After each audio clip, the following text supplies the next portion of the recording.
My friends and I have been having a blast playing this game. Here's some things that we wish we knew earlier. The first thing I want to show you guys today is one of the best ways to farm wood and granite. You can do this very early on. All I have built so far is my fire and my shack. I haven't even built a crafting bench yet. You go into your build mode and go to building parts and come to foundations. And you want to build this wood foundation 04 like so. Then you go to supports. I'm going to build a support like this. Go back to foundations and build a foundation on top of it like that. Now, you're going to make sure you have an empty slot in your bottom right corner. You select it, then you punch like this, and you want to punch the bottom support and delete it, and the top one will fall over. Now what that'll do is allow us to push it. We're going to go delete these trees with very little effort. No tools required. And it just deletes the trees. Now we can just get all the wood. Look at all that wood. As you can see, it effortlessly deletes these rocks out of the way. Saves you so much time in having to farm these raw materials, especially early on when you don't have the best pickaxes and axes in the game. This is another small tip, but we're going to link it to this one, is you can, once you're done with something like this, you can just punch it again, and it gives you back the same materials that you used to build it, so you never have any material loss and no junk left around.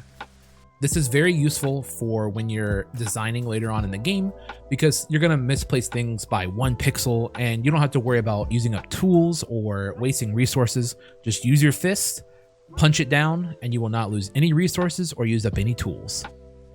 The next thing I want to show you guys is animal products, such as wool, milk, or eggs. You can simply walk up to them and pet them. Once you pet them, they will drop one of their materials. Now that is on a cooldown. You can't keep petting them over and over.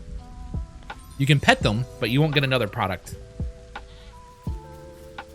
Now, one of the things that I missed early on in the game was learning how to upgrade your crafting bench.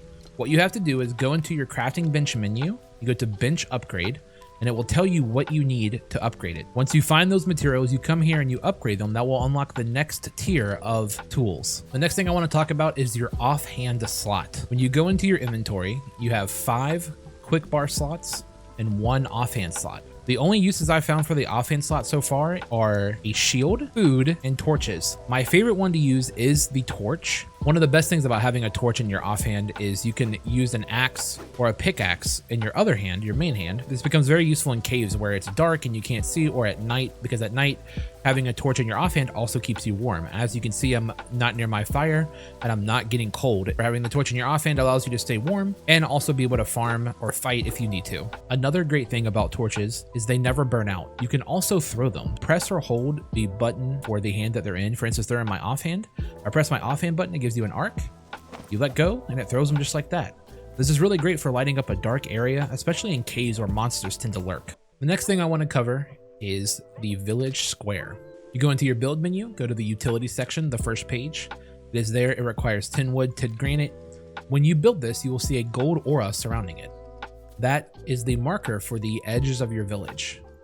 Once you build it, it establishes your village. The biggest advantage of having a village is you can have immediately up to 1 villager and eventually up to 5 total villagers. Villagers will come to your village automatically. Once your first villager shows up, they're going to stand at your village square. You talk to them, they're going to say a few things, but if you talk to them a few times, you eventually can get the option to live in my village. They will say, oh, you don't have a bed for me.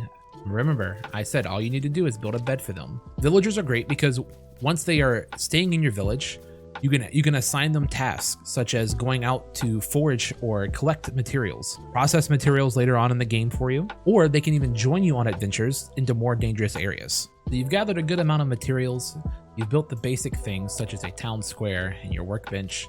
The next thing you want to do is stay focused on your workstations. These will become very handy. You need to check for new ones often because you're going to need all of these stations to build higher end materials and progress further in the game. My final tip of the day is staying fed. You're going to get hungry very often. Finding food is very valuable. Raspberries are very common. They're very easy to pick and you can find them in abundance. You can also find corn stalks like this. There's also going to be pumpkins like this. Pumpkins are one of the best sources of food in the game. They also drop vines, which you use for crafting. But pumpkins, corn, and raspberries spawn everywhere, and you can stay fed with them throughout the game. Once you unlock the grill, you can also grill meat. You can use your corn to grill, and you can also cook eggs that you find. These give you more food per use. They also restore more health. They also give you buffs. Grilled meat gives you 2 extra hearts. Corn on the cob gives you 2 minutes of stamina regen. Fried eggs also give you 2 minutes of stamina regen. One of my favorite foods early on in the game is the corn on the cob, because corn is very easy to find, especially once you have soil and you can plant and make garden plots. It gives you 3 hearts, 5 food, and it gives you 2 minutes of stamina regen. I've used this a lot. I still use it in the in-game because corn is so abundant and it's so easy to find. Highly recommend. I mentioned garden plots. What you need to build a garden plot is to build a shovel. Once you build a shovel, dig up the ground and you get soil. To build a garden plot, you will need 2 soil and 1 fertilizer. Fertilizer is found from animals in the wild. One of the easiest ways to get fertilizer is by feeding animals. They will eat the food, and most of the time, once they're done eating, they will drop fertilizer behind them. Garden plots are great because once you build them, you can use the method I showed earlier in the video and punch them to get the same materials back, 2 soil and 1 fertilizer. So they are mobile. You can build them wherever you want. Don't be afraid to build them. Once you build the soil, you can plant a seed inside of it. I don't currently have any seeds. However, once you plant a seed in here, it will grow that crop. Berries never run out. You can plant 1 seed and it will farm infinite berries. Berries are highly recommended for a source of food.